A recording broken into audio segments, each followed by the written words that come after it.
यंदा रक्षाबंधनला भावाला चुकूनही यावेत राखी बांधू नका. रावणासारखी चूक करू नका.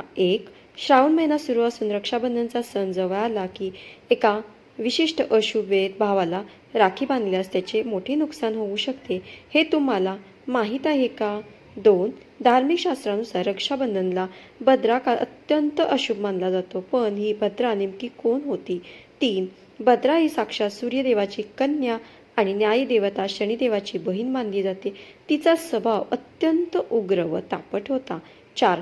पौराणिक कथेनुसार रावणाची बहीण शूर्पणखा हिने रावणाला याचा अशुभ भद्रकाळात राखी बांधली होती, ज्यामुळे त्याच वर्षात रावणाचा सर्वनाश झाला.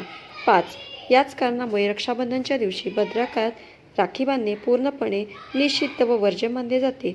6. म्हणूनच यंदा रक्षाबंधनचा अचूक शुभ मुहूर्त पाहूनच आपल्या लाडक्या भावाच्या हातावर राखी बांधा. 7. ही अत्यंत महत्त्वाची माहिती आपल्या सर्व लाडक्या बहिणींना आणि नातेवाईकांना नक्की शेअर करा. कमेंटमध्ये हर हर महादेव, श्री स्वामी समर्थ नक्की